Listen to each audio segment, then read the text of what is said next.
Assalamualaikum warahmatullahi wabarakatuh. Selamat pagi anak-anakku, ya para siswa SMK Tribakti Pangalengan. Selamat kalian sudah menjadi siswa di SMK Tribakti Pangalengan ini. Tapi alangkah lebih afdolnya kalau misalkan kalian mengikuti prosesi masa pengenalan lingkungan sekolah dari awal sampai akhir, ya, sampai selesai. Nah, sebelumnya mohon izin perkenalkan, nama Bapak adalah Pak Nur Latif Muhyiddin, bisa kalian panggil Pak Latif. Bapak merupakan guru bimbingan dan konseling di SMK Tribakti Pangalengan ini.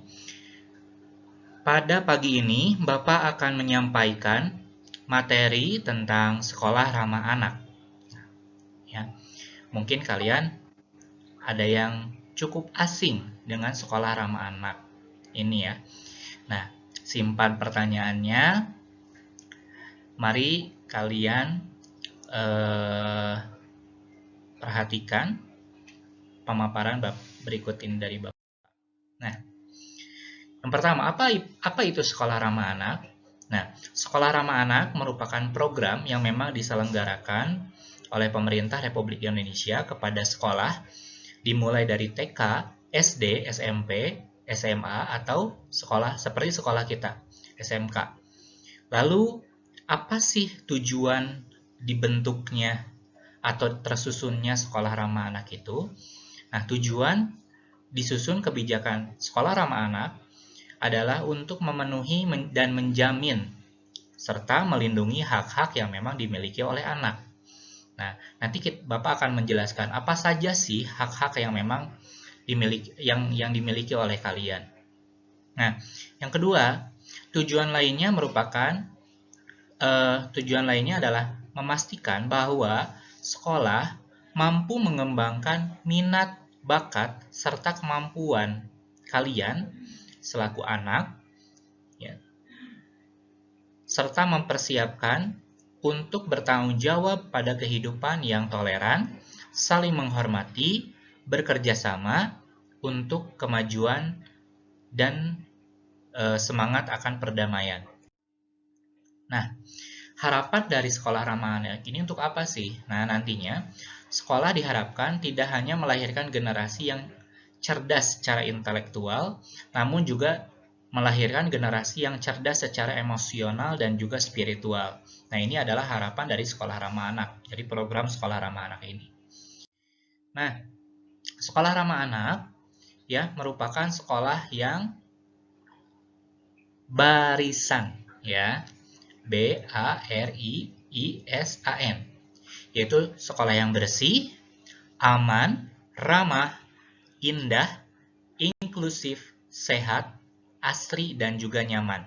Ya, jadi sekolah ramah anak, program sekolah ramah anak merupakan program sekolah yang memang menuntut sekolah itu agar bersih, ya, bersih, apalagi di masa pandemi ini, ya harus bersih. Dan juga aman. Aman untuk siapa? Untuk kalian, siswa, dan juga para pengajar yang ada di sekolah ini. Yaitu ramah. Nah ya, entah itu ramah gurunya ataupun siswanya juga. Indah. Indah itu bukan hanya sekedar pemandangan saja, tapi penataan sekolah yang cukup bagus ya. Tempat parkir di mana, lalu tempat belajar di mana, bengkel di mana, lab komputer ada di mana.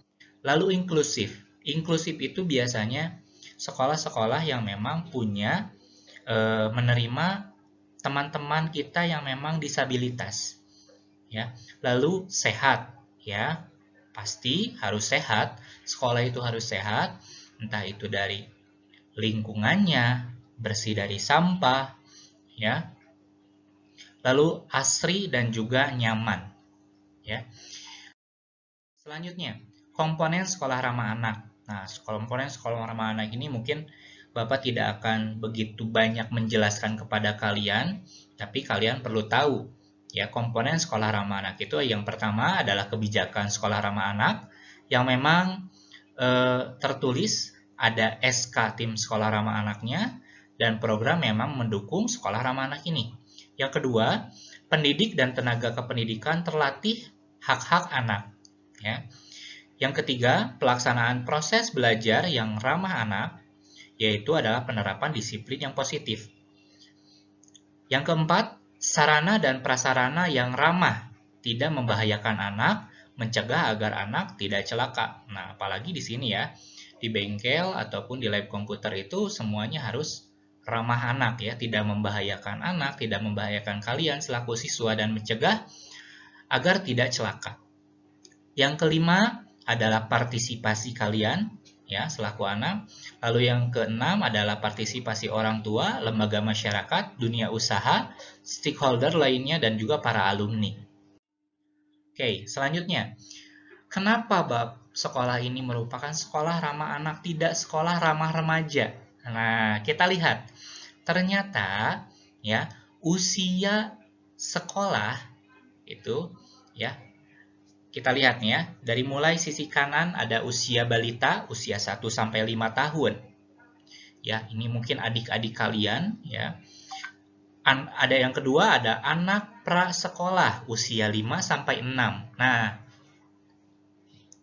kenapa Bapak sebutkan tadi masa remaja itu merupakan anak sekolah? Nah, ini disebut anak sekolah. Anak sekolah itu umurnya dari berapa saja sih Pak? 7 sampai 18 tahun. Tapi itu dibagi dua. Ada anak pra-remaja usia 7 sampai 13, mungkin sekitar anak SD ya, SD. Lalu anak remaja usia 13 sampai 18 tahun. Nah, kalian ada pada masa anak remaja ya, usia 13 sampai 18 tahun.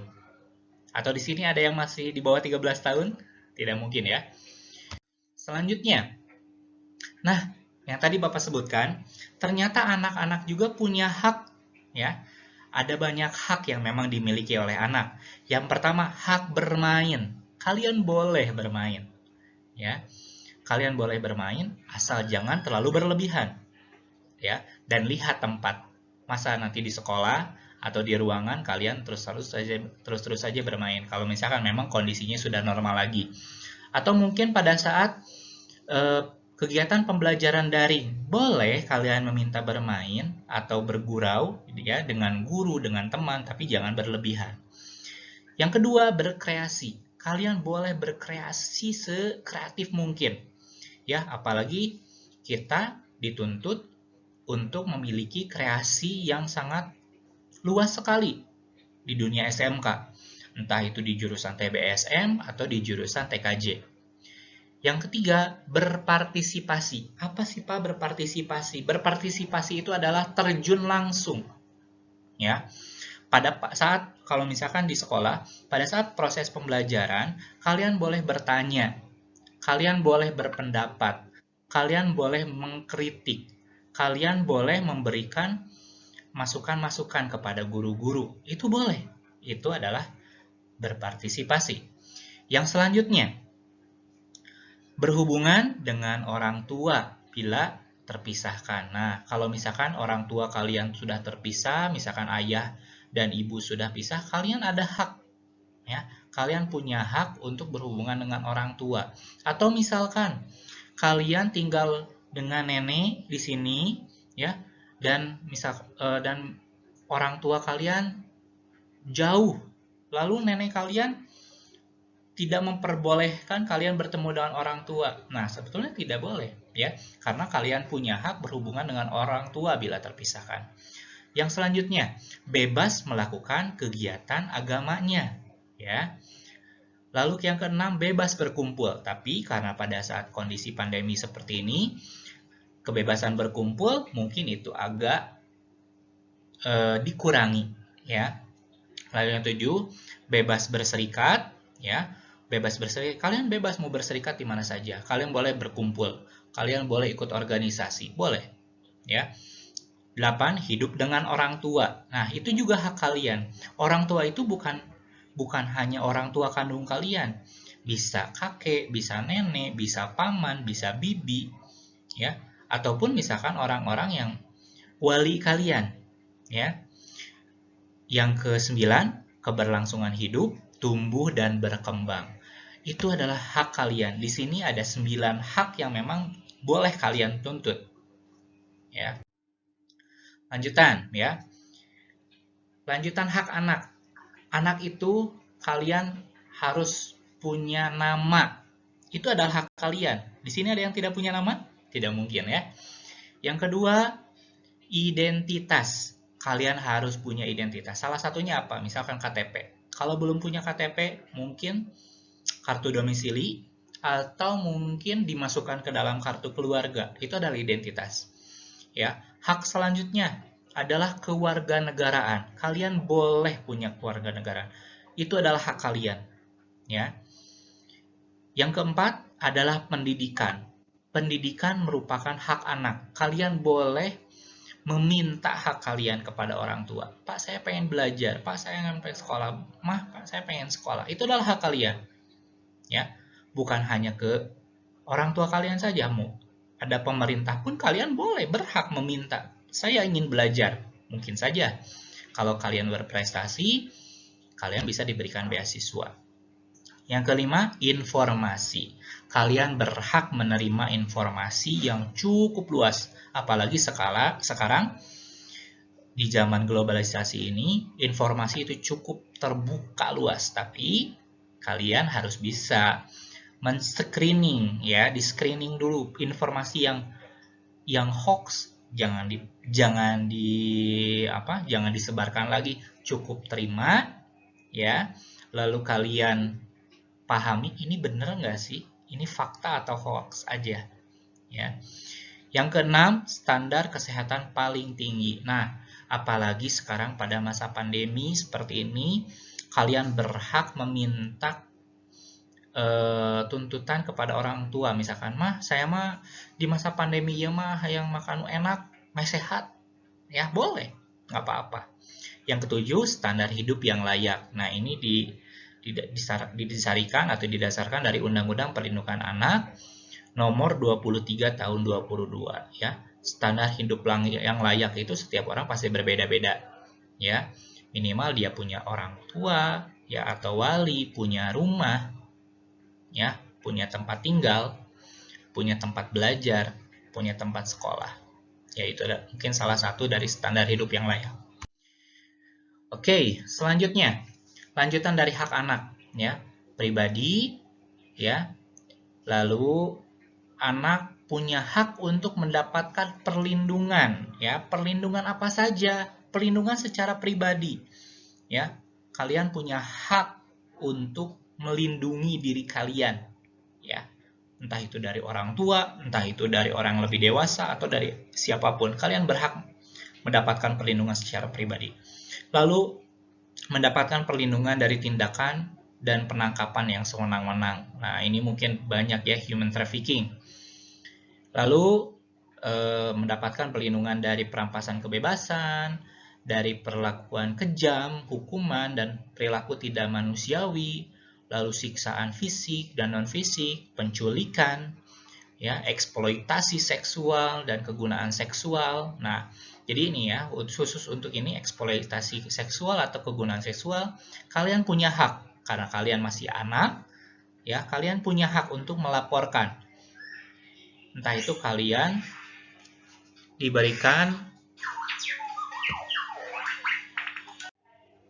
ya, dari kalian boleh mendapatkan perlindungan eksploitasi seksual, ya, entah itu misalkan dari orang yang lebih dewasa, entah itu teman, entah itu orang lain, ya, ataupun misalkan orang terdekat kalian, meskipun itu keluarga, kalian berhak untuk mendapatkan perlindungan.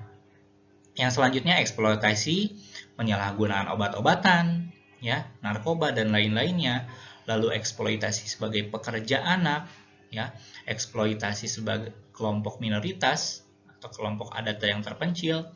Lalu perlindungan dari pemandangan atau keadaan yang menurut sifatnya belum layak untuk dilihat oleh anak, ya, entah itu video dewasa atau video-video atau pemandangan yang memang kurang layak untuk kalian lihat.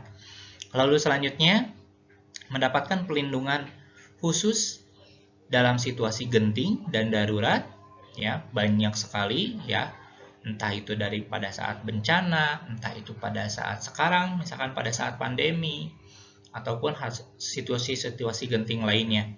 Lalu mendapat perlindungan khusus sebagai pengungsi, orang yang terusir dan tergusur, lalu mendapatkan perlindungan khusus jika mengalami konflik hukum, ya, lalu mendapatkan perlindungan khusus dalam konflik bersenjata atau konflik sosial. Nah, ini hak ini disarikan dari Undang-Undang Perlindungan Anak Nomor 23. Selanjutnya, kewajiban anak. Nah, tadi ada hak dan ada kewajiban, ya. Seperti ada malam dan ada siang. Nah, ini adalah kewajiban anak. Yang pertama adalah hormat kepada orang tua, wali, dan juga guru. Nah, ini adalah kewajiban kalian. Jadi nanti pada saat di sekolah, kalian tuh wajib, kalau kewajiban itu berarti wajib ya, menghormati orang tua kalian di rumah, ya, wali, dan juga guru yang ada di sekolah. Lalu selanjutnya, kewajiban kalian adalah mencintai keluarga, masyarakat, dan menyayangi teman kalian. Ya, menyayangi teman itu bukan berarti menyayangi pacar saja, ya, tapi teman kalian juga disayangi. Lalu selanjutnya, mencintai tanah air, bangsa, dan juga negara. Nah, ini mungkin kalian paham ya, seperti apa cara mencintainya. Setiap orang pasti mempunyai cara yang berbeda-beda dalam mengungkapkan atau mengekspresikan cinta terhadap tanah air. Lalu menunaikan ibadah sesuai dengan ajaran agama, lalu melaksanakan etika dan akhlak yang mulia. Nah, ini merupakan ada pada Undang-Undang tahun nomor 23 tahun 2002 ya. Anak adalah seseorang yang sejak dalam kandungan sehingga usia sebelum 18 tahun. Lalu selanjutnya, peran peserta didik dalam pemenuhan hak pendidikan bagi anak. Nah, ini ada banyak sekali nih ya. Apa saja peran kalian sebagai peserta didik dalam pemenuhan hak pendidikan? Yang pertama, ikut terlibat dalam penyusunan kebijakan anti-diskriminasi, kekerasan, eksploitasi, dan perlakuan salah lainnya. Yang kedua, memberikan masukan terkait proses pembelajaran yang sesuai dengan kebutuhan hak anak, lalu mengusulkan sarana dan prasarana yang sesuai dengan kebutuhan anak kepada kepala sekolah. Boleh nih ya kalian. Lalu selanjutnya sebagai tutor sebaya bagi sesama peserta didik dan dalam keluarganya. Jadi kalian juga mempunyai hak ya untuk sebagai tutor sebaya ya atau teman belajar. Lalu ikut terlibat aktif dalam kampanye di sekolah, antara lain tentang kekerasan, antara anti kekerasan, anti eksploitasi, penelantaran, perlakuan salah, dan lainnya. Lalu selanjutnya memahami mekanisme pengaduan dan penanganan kasus kekerasan yang terjadi di sekolah. Yang selanjutnya menerapkan kebiasaan peduli dan mencintai lingkungan, lalu berperan aktif dalam gerakan yang mewujudkan sekolah ramah anak. Lalu turut serta melakukan kampanye wajib belajar kepada warga di sekitar sekolah. Jadi silakan kalian boleh ya kampanye wajib sekolah di mana di Tribakti. Boleh ya, apa-apa. Lalu selanjutnya aktif terlibat dalam proses penyusunan kebijakan dan tata tertib sekolah. Lalu memahami hak dan kewajiban anak dan sebagai peserta didik. Lalu membiasakan proses diskusi dalam pembelajaran. Nah, kalian itu harus membiasakan proses diskusi dalam pembelajaran, ya. Bukan hanya mendengarkan saja guru berbicara, tapi kalian boleh berdiskusi. Lalu sebagai tutor sebaya untuk kampanye anti rokok dan nafza. Nah, ya untuk kalian-kalian yang masih suka merokok, ya silakan nih teman-teman yang tidak merokok, jangan merokok di lingkungan sekolah, boleh ya. Lalu memahami dan mengikuti secara sungguh-sungguh latihan pengurangan risiko bencana. Oke, lalu ini masih banyak ya. Menerapkan dan mengajak teman-teman lainnya untuk menerapkan perilaku hidup bersih, sehat di sekolah. Nah, apalagi pada masa pandemi ini ya, kalian wajib sekali nih ya. Pada saat biasa saja, harus menerapkan perilaku hidup sehat dan bersih, apalagi sekarang. Lalu menerapkan sikap toleransi beragama dalam pergaulan antar teman. Nah, ya harus saling bertoleransi antara agamanya yang Muslim dan juga Kristiani, ya boleh itu saling bertoleransi ataupun dengan agama-agama lainnya. Lalu menetapkan komunikasi dan dialog yang baik dengan pendidik dalam proses pembelajaran. Nah, jadi kalian harus mempunyai atau menerapkan komunikasi dan dialog yang baik, ya. Boleh pakai bahasa Sunda, boleh pakai bahasa daerah, tapi gunakanlah bahasa daerah atau bahasa Sunda yang baik dan benar, ya, yang sopan intinya. Lalu selanjutnya ikut terlibat dalam kegiatan bermain, berolahraga, serta memanfaatkan waktu istirahat dengan melaksanakan hal-hal yang memang positif. Ya, memahami tentang disiplin positif sehingga peserta didik bisa membedakan ketika mendapatkan disiplin positif atau hukuman yang mengandung unsur kekerasan. Nah, di kita sudah banyak sekali disiplin-disiplin positif yang digunakan, ya. Tidak melulu menggunakan sebuah hukuman, karena pada saat sebuah hukuman dilaksanakan, ujungnya bukan menjadi efek jera, malah menjadi pengulangan kembali. Nah, disitulah fungsinya disiplin positif. Lalu selanjutnya mengembangkan minat, bakat, dan kreativitas untuk berinovasi melalui kegiatan ekstrakurikuler, baik secara individu maupun secara kelompok. Selanjutnya, turut serta dalam kegiatan budaya dan seni, dan mendukung pelaksanaan program sekolah ramah anak yang diselenggarakan oleh sekolah, lalu memahami tentang bahaya penggunaan nafza, ya, nafza itu apa? Narkotika, ya, intinya narkoba, ya.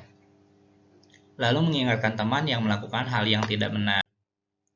Nah, jadi itu hal-hal yang memang perlu kalian pahami. Ya, kalian punya hak dalam pendidikan, kalian pun punya kewajiban yang harus kalian lakukan di sekolah. Mungkin cukup saja, Bapak akhiri saja materi Bapak hari ini. Terima kasih atas perhatian kalian. Semoga pandemi segera berakhir, sehingga kita bisa berkumpul dan bertemu secara langsung di sekolah. Jaga kesehatan, ya, tetapkan protokol kesehatan. Billahi taufiq wal hidayah. Wassalamualaikum warahmatullahi wabarakatuh. Hatur nuhun.